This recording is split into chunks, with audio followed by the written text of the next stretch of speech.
السلام علیکم۔ میں زینت جبین صدیقی ایک بار پھر سے آپ سبوں کی خدمت میں جناب سعید انجم صاحب کی لکھی کہانی زکوٰۃ در زکوٰۃ لے کر حاضر ہوں۔ سماعت فرمائیں۔ نعیم بھائی محلہ خیر آباد میں تقریباً پچھلے 5 سال سے مقیم تھے۔ ان کے مکان کے سامنے احمد چاچا رہتے تھے۔ عمر کی بیشتر بہاریں دیکھ چکے تھے۔ غریبی اور مفلسی ان کی زندگی کی ساتھی تھیں۔ میل میں معمولی ملازمت کر کے نہایت قلیل مشاہرہ پاتے، جس سے دن مشکل سے گزر بسر ہوتے، لیکن ماہ رمضان میں ان کی زندگی کا رنگ بدل جاتا۔ غریبی، مفلسی اور تنگ دستی کے کانٹے ان کے دامن حیات سے جھڑ جاتے اور آسودگی، اطمینان و سکون کے پھول مہکنے لگتے۔ قریب و جوار کے لوگ اور عزیز و اقارب کی جانب سے زکوٰۃ کی خطیر رقم ملنے سے نئے نئے کپڑے اور تحفہ تحائف و لذیذ کھانے کی فراہمی سے وہ، ان کی بیوی اور ایک 18 سال کی لڑکی سب مطمئن نظر آتے اور سب اللہ کا شکر ادا کرتے۔ آج نعیم چاچا کے گھر کے سامنے جو ہو رہا تھا وہ ناقابل یقین تھا، مگر یقین کرنا پڑا۔ ان کے مکان کے سامنے جمع غفیر تھا۔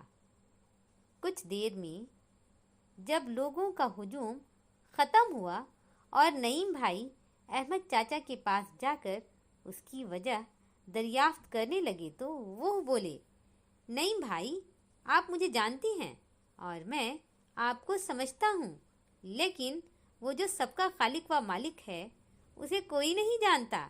اس کی حکمت عملی کو کوئی نہیں سمجھ پاتا کہ کب کس طرح وہ اپنے خاص بندوں کو مدد پہنچاتا ہے۔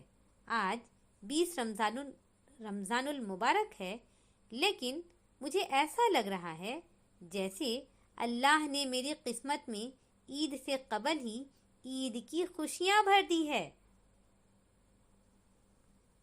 میرے دوست و احباب اور رشتہ داروں نے اس رمضان المبارک میں مجھے اس قدر زکوٰۃ کی رقم سے نوازا ہے کہ میرے کاسے گدائی میں کوئی جگہ خالی نہیں رہی۔ میری خواہش کی جھولی میں ابال آ گیا۔ امدادی رقم کی اس قدر فراوانی سے میری روح لامحدود خوشیوں کے خزانوں سے پر ہو گئی اور میں نے یہ فیصلہ کیا کہ اس رقم کو اس کے مستحقین تک پہنچا دوں۔ چنانچہ اللہ کے حکم سے مجھے بھی زکوٰۃ دینے کا شرف حاصل ہوا اور میں نے اس کے بندوں کو ان کا حق پہنچا دیا۔ بس اللہ سے یہی دعا ہے کہ وہ ساری دنیا کے مسلمانوں کو صحیح اور زیادہ سے زیادہ زکوٰۃ دینے کی توفیق عطا کرے، تاکہ دنیا میں کوئی مانگنے والا نہ ہو۔ احمد چاچا کی بات پر نعیم بھائی نے بآواز بلند کہا، آمین۔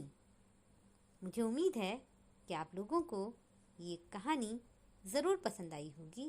اللہ آپ سبوں کو نیک اعمال کرنے کی توفیق عطا فرمائے، آمین۔ اجازت چاہتی ہوں، جلد حاضر ہوتی ہوں کسی نئی کہانی کے ساتھ۔ جب تک کے لیے مجھے اجازت دیں۔ اپنا دھیان رکھیں، اپنوں کا دھیان رکھیں۔ فی امان اللہ۔